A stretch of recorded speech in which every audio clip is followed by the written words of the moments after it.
This episode took far too long to make.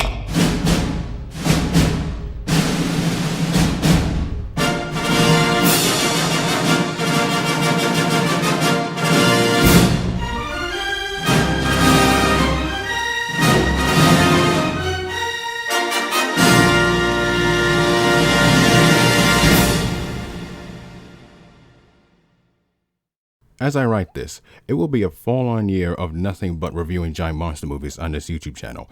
But for me, it will be literally 65 years since I just went through time. And get this, as soon as I make it back to the point where I went back in time, I managed to find the actual time machine. It was in the fucking closet. And the one that I got was apparently a prototype. Damn you shenanigans. And I wanted to tell myself that, but I didn't want to because it would create time paradoxes. But besides that, again, it will be a full year of nothing but reviews. In case if you're new here, first of all, welcome. You missed a lot, but don't worry, for those of you that didn't watch the previous episodes of the show, I have to catch you up to speed on what I thought on each individual movie that I reviewed. But for those of you who are a recurring viewer who has seen the show since the very beginning, first of all, thank you, then skip to the timestamp on the screen that you see right here. Without any delay, let's begin. Prologue. What happened previously? In 1941, the Imperial Japanese Army attacked a naval base at Pearl Harbor, thrusting the United States into war. 4 years later, it only took 2 weapons of mass destruction to end World War II. Awakening the sleeping giant and filled him with a terrible resolve, Japan did. Japan thought they would not be dealing with any more nukes. But on the 1st of March, 9 years later, it became a different story. These turn of events within the span of 9 years shook the country to a point. But it only took one director, one producer, and one special effects director to share a message to the world. Here are my quick thoughts of all of the movies that I've seen and reviewed. All the pros and the cons. Even though I didn't review the original King Kong from 1933, I would still give it an honorable mention. It revolutionized special effects and put the concept of giant monster movies on the map. However, it was in 1954 that one king and one man with a white headband to manage to revolutionize a new kind of special effect. Suitmation. The way I described Godzilla 54 edition is that I said it was one of the greatest movies in cinematic history. The story, the characters, and of course the monster himself are all fantastic. However, some effects and cutaways are a bit dated by 21st century standards. The first disappointment was Godzilla Raids Again. The movie did introduce the concept of giant monster fights, however the execution was a bit sloppy at best. Plus, the story, the cast, and the characters pale in comparison to the original. Rodan is the first of its kind to be in color. The Japanese version is no doubt superior, but I appreciate the edits in the English version. The way to describe Varan the Unbelievable Giant Monster is a giant snooze fest. However, the soundtrack from Akira Ifukube and the monster itself are enough to hold my interest. And props to Nakajima for taking the explosion to the balls. Ouch. But good grief, the lack of enthusiasm from the actors shows that no one cared in the slightest. Mothra is one of those movies that I've never seen, just like The Godfather. I know, sue me. However, upon first viewing, I was really surprised how great it was. Everything was fantastic. Even the Mothra prop looked very, very, very realistic. Not a single string to be seen. Now, as I write this, Godzilla and Kong have not had the rematch yet, assuming that the virus doesn't delay it again. But their first movie together, well, to me, it feels like the comedy overshadowed everything. Their fight is decent, but I was expecting more. Mothra's encounter with Godzilla in 1964 may have been unfair, but the movie together is great. Everything and everyone is at their A game here. Even the English version is very good, with some added bonuses. The introduction of Ghidorah is a memorable one, and the first of a giant monster cinematic universe, the one that was actually important, if only the characters were actually more compelling. The only thing I can describe Gamera the Invincible Giant Monster, as I called it, is that it's weird and yet creative. Gamera himself is unique and the best part of the movie every time he's on screen, but everything else though was completely dull. The first of many alien invasions in Invasion of the Astro Monster, the cast and characters are a blast to watch. If only the monsters were more of a focus instead of used as weapons. Gamera vs. Barugan is the best of, well, all of the Showa era Gamera films, but kind of falls flat because of the lack of the giant turtle himself. Ebra, Whore of the Deep?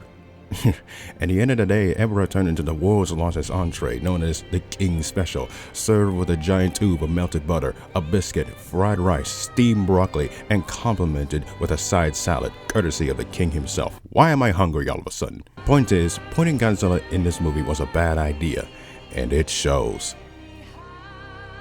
A decent affair for Gamera vs. Gauss. It's good enough for the entire family. Godzilla showed us an example of how to raise a child, and I will admit, the moment at the end is a very touching one. Now, think of Destroy All Monsters as the 1960s version of Avengers Endgame.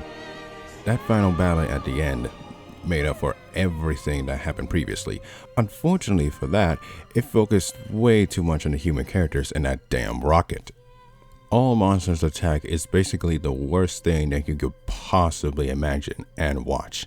There are some meh ideas on paper, but on camera, it turned into a complete nightmare. Godzilla vs. Hedorah is the definition of an acid trip, with a vomit at the end. But I have to give props to Bano. He's very bold. There's nothing new when it comes to Godzilla vs. Gigan, except for Gigan itself, Godzilla and Anguirus as a tag team, and cockroaches. Other than that, a decent one out of all of them. The term cash grab, that is Godzilla vs. Megalon, is very apparent. It screams Ultraman ripoff. Not even Godzilla himself can make it this enjoyable. And the final battle was just alright. Celebrating the King's 20th anniversary in a big way. Godzilla finding his robotic self? What's not to like? If only King Caesar was not so underwhelming. Even though this movie did terrible business at the box office, Terror of Mechagodzilla is a good send-off to the original Showa era. Like I said, ignore Super Monster, that movie doesn't exist. I've decided to take a little detour in the United States, and it was worth it. Jaws is one of those legendary movies that was actually better than the book. Many technical achievements were not without its fallout, but at the end of the day, Jaws is a fantastic movie. So, how do you make things fresh again? Simple. You start over from scratch. The Return of Godzilla is that movie. It takes everything back to a serious level and overall a good start to the Heisei era, even though this movie was still in the Showa era, but continuity-wise. Alright, let's see, you blend some Godzilla in there, put in some science in that blender, and bam! You got yourselves one of the more creative movies in Godzilla vs. Biollante. If only it didn't tank at the box office, it's still a crime. This is what happens when someone doesn't do research on time travel. Even though the monsters do steal the show, or movie in this case, unfortunately the plot of Godzilla vs. King Ghidorah stopped me from enjoying the movie even further, and forced me to rewrite it from scratch. I honestly forgot that Godzilla vs. Mothra 92 edition existed. With that said, a decent effort, but there was a lot of things that was recycled way too much. With groundbreaking special effects, even in 1993, Jurassic Park managed to wow me with awe and wonder, and hearing John Williams' score again was an excellent treat. The way to describe Godzilla vs. Mechagodzilla 93 edition is a reintroduction of the son of Godzilla and Mechagodzilla with Rodan thrown into the mix, and you got yourselves a movie that is worth your time. The way I described Godzilla vs. Space Godzilla was that it had many ideas that are seamless, but the executions leave a lot to be desired. Godzilla decided to pull a Ric Flair and lay down on the mat clean for Gamera, and with the right people and crew, Gamera Guardian of the Universe became the best monster movie in years. You know your movie is so good that Roger Ebert was able to give it a thumbs up. That's good publicity. A movie that felt like it was a long time coming, that was Godzilla vs. Destroyer, tying up everything from the original 54 and 84 to here. It was not just Godzilla himself who died in the movie, but the original creators who made him what he is, including Honda, Tsuburaya, Nakajima, and Tanaka.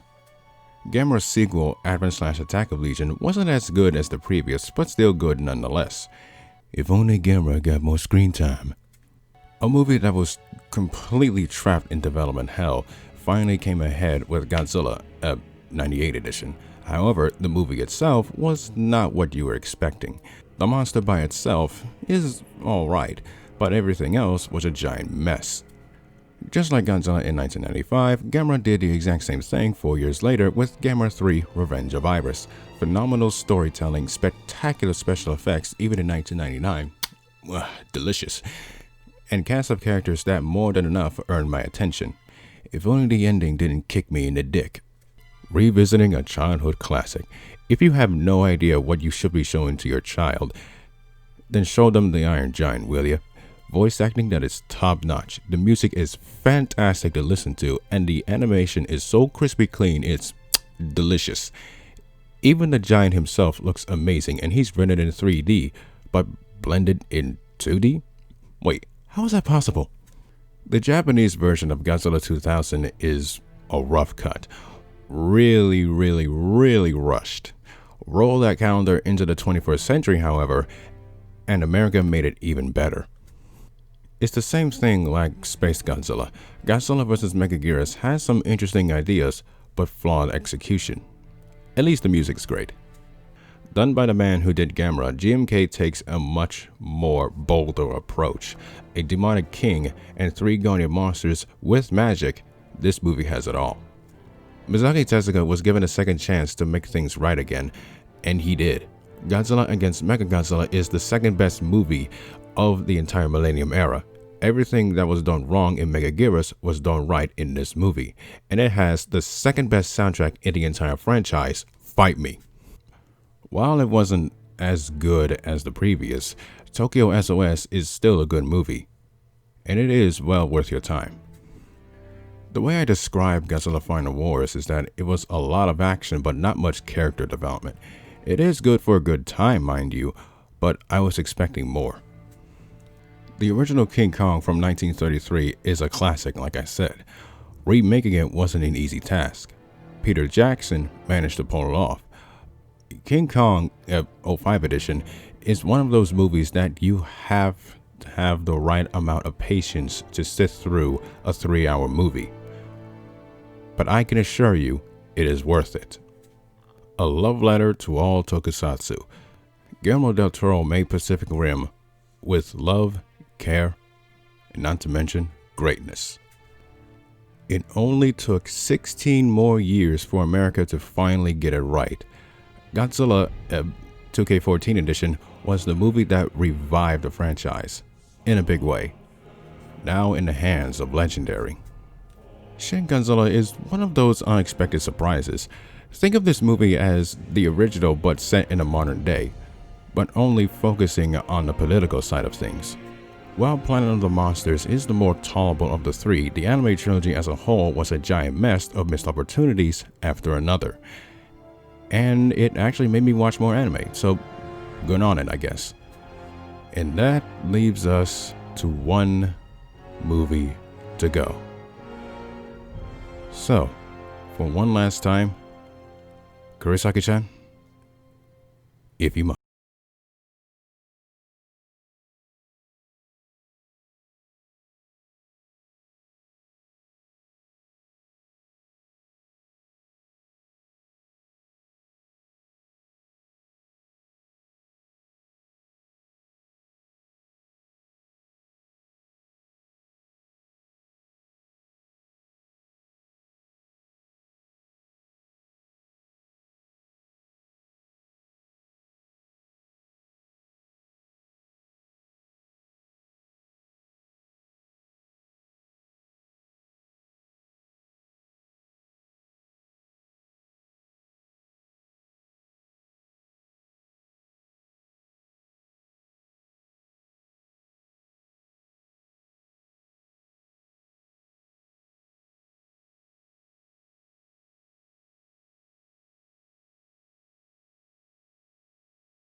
It was a long journey, but you know what?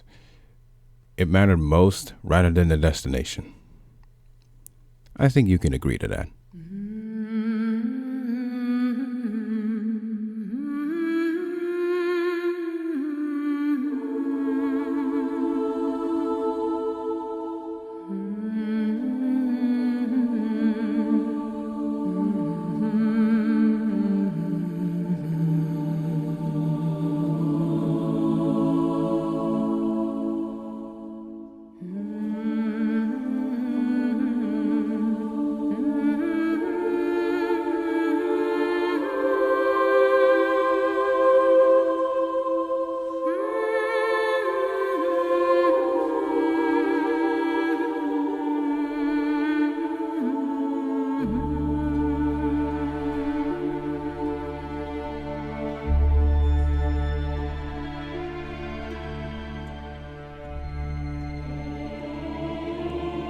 Chapter 1. The 5-Year Wait. It's hard to forget that director Gareth Edwards wanted the 2014 edition of Godzilla to be a standalone with a definitive ending, and it kind of was based on said ending. But because that the movie did unexpected business in the United States and everywhere else, Legendary Pictures greenlit a sequel to 2014. Why does that sound so familiar? Anyway, at San Diego Comic-Con that year, Legendary announced that they have acquired the rights of 3 Toho characters, Rodan, Mothra, and Ghidorah. A bunch of excited children we all are. But we had to wait for 4 more years for the sequel to come out. But when there's a road, there's bound to be some roadblocks. Aaron Taylor Johnson was completely unsure on whether or not he wants to return and reprise his role as Ford. It was up to director Gareth Edwards to make that decision. Speaking of whom, Edwards, when he was done with Disney's Rogue One, decided to leave the sequel in favor of doing smaller projects, but he hoped he could return to work with the Big G once again. So, with the director chair completely empty and collecting a certain amount of dust, who would take his place? Enter Michael Dougherty and Zach Shields, both of whom had worked on the movie Krampus, which is a good movie, by the way. In 2016, they were announced as writers for the sequel, and after some negotiations, in 2017, Dougherty was announced as the official director. When he was asked about it, he stated, "That was my reaction very, very quickly. I felt flattered, honored, and that continues to this day. It was a dream come true, and lots of pressure, immense pressure. That is something that all of us can relate to, right?" He described the sequel as, "The world is reacting to Godzilla in the same way we would react to any other terrifying incident, in that we are overreacting, but there's paranoia and endless speculation about whether he is the only one out there or whether we're threatened by others like his kind." Now, one question still lingers. What about the cast? The list of names goes as follows: Kyle Chandler, Vera Farmiga, Millie Bobby Brown, Bradley Whitford, and Charles Dance of Game of Thrones fame, as I call it, were announced, along with some returning cast members. And the music? Well, I'll discuss about him a little bit later. So, with a new cast, new composer, and a new director, all that we needed was a trailer. And that's exactly what happened. At the 2018 edition of Comic-Con, we were delighted with a little sneak peek of the movie, and then, as if on cue, the first trailer dropped on the internet and everyone flipped out and went bonkers. But that became a problem more than a bit. Many more trailers and TV ads later, Godzilla 2 King of the Monsters, as I called it, was released on May 31st, 2019, and it was met with a less than stellar rating on Rotten Tomatoes.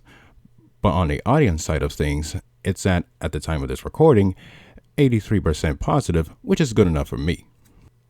I don't know, maybe it was because it was after Avengers Endgame that most of the critics are still in la la la la la la la la la land in Disney or something else. Nothing against Avengers Endgame, mind you, but it was very obvious. It was also obvious that the movie didn't do well at the box office. It was because of that, and another thing, the marketing. While the first trailer was magnificent, Warner Brothers kind of shot themselves in the foot. My problem is that If it was just a sneak peek, then I would have been fine waiting for the actual trailer to drop either in November or December. But in my opinion, it was dropped way too early. And that was the thing, to me, that hurt its performance. But at least the movie made bank in digital and Blu-ray. I came into this movie avoiding spoilers and with the mindset of it's going to be like the Showa era, and I'm glad I did. But I had to see it twice and had to wait a full year to actually talk about this.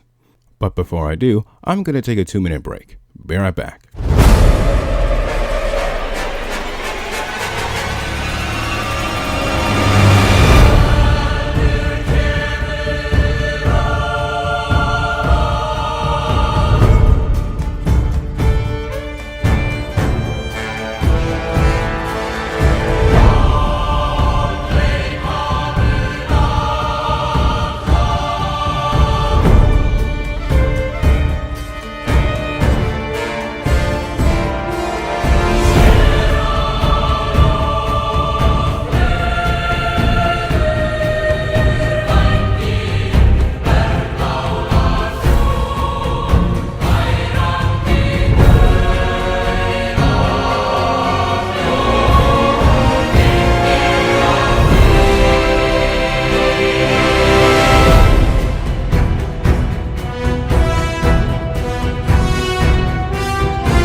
Chapter 2, The Battle of the Kingdom.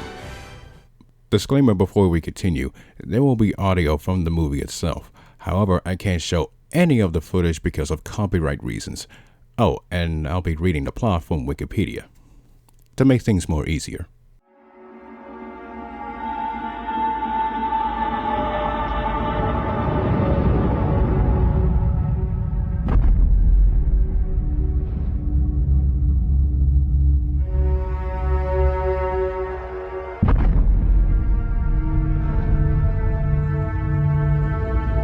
Something that I like about Godzilla 2 is that it starts off with a callback to the original, with 3 stomps and a roar.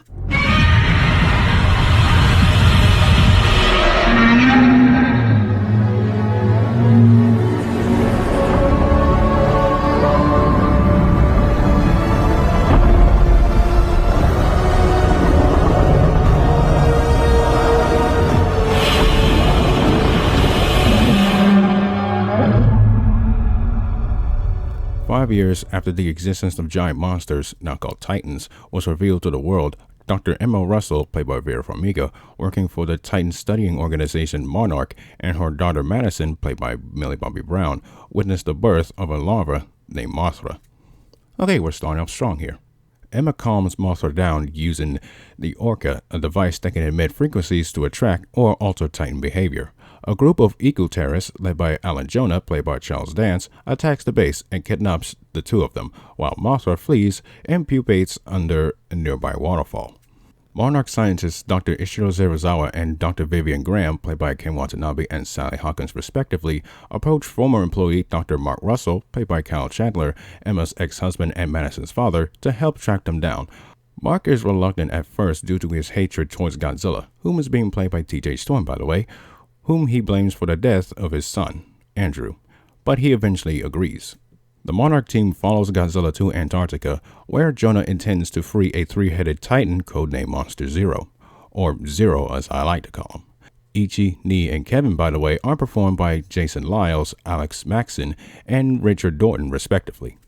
Emma frees and awakens Zero, who battles Godzilla, devours Graham, and then flies away. The team then learns that Emma is working with the terrorists. From a Monarch bunker in Boston, Emma contacts Monarch and argues that the Titans must be awakened in order to heal the Earth from the damages that humans have caused. Okay, Thanos, calm down, yes? Emma awakens Rodan in Mexico. Monarch then lures Rodan into fighting the approaching Zero, but Zero swiftly defeats Rodan before being ambushed by Godzilla in the water, who severs Kevin. Yikes. During the fight, the Navy launches a prototype missile called the Oxygen Destroyer, seemingly killing Godzilla. And that, ladies and gentlemen, is how you should not interfere while the gods are brawling, because it might bite you in the ass. Unaffected, Zero regrows his lost head and awakens all the other dormant Titans around the world, with Rodan submitting to his rule. Rodan in this movie became Starscream. Madison disowns Emma for her role in the destruction and loss of life caused by the awakened Titans. You know, even when I saw this for the first time, I said, it's going to bite her in the ass, and it did. Through mythological texts, Dr. Elin Shen, played by, how do you say her name? Zhang Ziyi? I guess that's how you say it, discovers that Zero is named Ghidorah, a prehistoric alien seeking to terraform the Earth to his liking. Of course. Meanwhile, Mothra emerges from her cocoon and flies to Castle Bravo, Monarch's Bermuda base, to communicate with Godzilla, who is recuperating from the detonation in an ancient underwater city. Via submarine, the team locates Godzilla's lair, which is highly radioactive. I really like this scene because it's adding more layers into this universe. They deduce it will take far too long for Godzilla to heal on his own and decide to detonate a nuclear warhead to speed up the process. Serizawa sacrifices himself by manually detonating the warhead, reviving Godzilla and increasing his power, for better or worse. While that was going on, Emma realizes the destruction Ghidorah and the other Titans will bring to the world is much worse than anything that humans could inflict, but Jonah ignores her pleas to stop. Told ya, biting you in the ass. Madison overhears this and steals the Orca. Arriving at Fenway Park, Madison broadcasts a frequency that calms the Titans, but unfortunately attracts all of them to her location. Yikes. One saving atomic breath later, Godzilla arrives with Monarch's assistance to engage him in battle. And this is how you assist a god. Mark leads a team to rescue Madison and escape the city after learning Godzilla's radiation levels are increasing and will lead to a thermonuclear explosion. Oh, very dear. Mothra arrives to help Godzilla but is intercepted by Rodan. She defeats him but is badly wounded in the process. Ghidorah overpowers Godzilla and prepares to kill him, but Mothra sacrifices herself and transfers her energy to Godzilla, rapidly healing him. Mark, Emma, and Madison are reunited and reactivate the Orca to lure Ghidorah away from Godzilla. Emma sacrifices herself to lead Ghidorah away, giving Mark, Madison, and the Monarch team to escape. She's basically pulling a Darth Vader. Also, what's that smell? It smells like something's burning. Ew.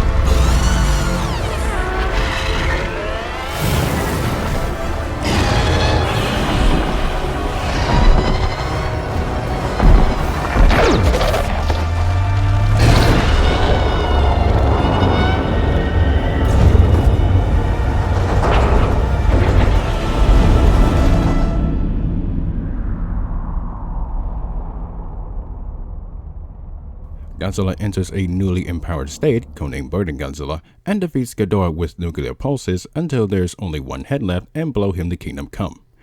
Hey Ghidorah, can you get your head out of the clouds? Rodan and the other Titans converge on Godzilla and bow to him. Long live the king. No. I say, hail to the king.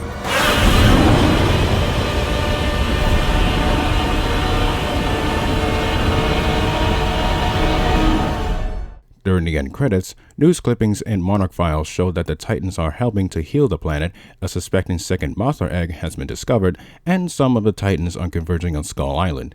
Ancient cave paintings of Godzilla and Kong in battle are shown. Now, if only the movie had come out this year had it not for something called COVID-19. I'm taking a 3-minute break. Mr. McCreary, take it away.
Chapter 3. Finish the Arc. So, what do I think of this movie? And I got a lot of people on multiple sides saying this or that, this or that, this or that about it. And I think it's about time for me to come clean about it. I think that it's good, but not perfect, just like any other piece of media. I understand what everyone is saying, that it focuses way too much on the humans. I get that. The thing is, I wasn't bothered by it because I've already seen plenty of these things where the humans are somewhat important to the story. That applies to here. Think of the story as Godzilla represents Zeus and Ghidorah represents Hades, or Godzilla is like Jesus and Ghidorah is like Lucifer. Speaking of which, I actually don't mind the symbolism of Christianity in this movie, seeing as I myself am a Christian. Many people don't see that, but I do. The human characters are more interesting to watch than 2014. I'm not that type of guy who say, "Oh my god, these actors and actresses suck." I hate doing that. I would argue that I blame the writing for these characters. The actors and actresses did a great job even with the material they were given. Are they better than the characters from the anime trilogy? Oh yeah, by a mile. It kind of reminds me of Ghidorah the Three-Headed Monster, but in a modern setting. That is a good enough comparison to make. The same thing applied to that movie, and it applies here. And the movie itself is actually more self-aware than you think. It knows what it is, and it's just trying to have fun. And that's what it is. A movie that is trying to have fun. Moving on to the monsters, I love Godzilla's new design. His body remains, but the dorsal fins aren't. It's a nice little nod to the original design from '54, and props to Mr. T.J. Storm, for his portrayal of the king. Speaking of kings, Ghidorah's new design is genius, combining the Toho aspects with new ones. Case in point, those heads. More personalities within each of those heads is a smart move, and the way that they slither on the ground is enough to make me go, ugh, get this thing away from me. Rodan's highlight is without a doubt the chase sequence in the air. Other than that, I wish he was given more time. Same thing with Mothra. Both have fantastic designs, but both of them kind of felt underutilized. What's not underutilized is the sound design. Delicious. I love how Godzilla's current roar is mixed with some of the classic roars in some shots, and the sound of Mothra's roar combined with the nuclear pulse is pure genius. Let me give you guys a statement from the man who I'll be talking about right now. The way I approached it, which was also in line with Michael's vision, is that, I think of Godzilla as one of cinema's great legacies. I think of that theme in the same way you think of the James Bond theme. And it predates it. You could make the argument, I don't want to be sacrilegious here. Go ahead. This is the oldest piece of film music that has had a continuous legacy that exists. Nice. You know what I mean? Like, James Bond is the next best one. But I can't think of a film series that started in the 50s and ebbing and flowing away and back to it essentially revolved around one theme for 70 years. And you're bringing it back. And the American films have, in embracing these other films, haven't embraced this. So they were cool with you. They were very cool. Dipping Michael definitely drove it. Again, it was a complicated matter with Toho. All these rights are very complicated. It's not an easy thing to get. Legendary was supportive, Warner Brothers was supportive, and we went for it. And also, it was important to us that it not just be a fan service cameo. Like, if we're going to use a theme, I want it to be a theme. Yeah, good. So, I think fans are going to be happy. Happy I am. That was a statement from the composer McCreary. The music that you're listening to right now is the soundtrack from God of War from McCreary himself. With that said, his score for Godzilla 2 is, without a doubt, the best soundtrack in the entire franchise. Come at me, dorks, I'll push you down. Not a single track in this OST is dull in the slightest. Every track is fantastic. My highlights? How about all of them? Goodbye Old Friend is so tragic that it almost made me tear up. Ghidorah's theme is haunting. Mothra's theme is majestic as the original. Godzilla's updated march is great, and the second half of Rodan is an adrenaline rush. Even the remake of Blue Oyster Cult's Godzilla is a headbanger. Sadly, I can't play any of them because of copyright reasons. Overall, for me, Godzilla 2 King of the Monsters is a good film. Like I said, the movie is not perfect by any means, and it's not terrible either. If the writing was a little bit better, then I might boost up the grade. But as it stands, my final grade for Godzilla 2 King of the Monsters is a solid 83 nuclear pulses out of 100. It's good enough to buy it on Blu-ray. Epilogue. Before I go, I just want to take the time to thank each and every one of you who stood by me till the end. To be honest, I was kind of nervous in the beginning, but over the past year, the feeling of anxiety went away. From the lows to the highs. Now, let me make this personally clear. This is not the end of the show. I'm just going to take a humongous hiatus from the show to work on something else. More episodes are coming, but I'll be focusing on anime exclusively until the new movie comes out, whenever that will be. So like I said, this is a show that I can review anything, but not everything. Until then, I'm taking a break. You know what? For being so loyal to me for this long, I'm going to give you guys a bonus. The origin story of Brumakian Productions, as well as how I got into this franchise in the first place. But that bonus comes next week. Until then, thank you all so much for the support, and if you want more juicy content in the future, then subscribe and get notified. This has been Demetrius signing off, and one last time, hail to the king.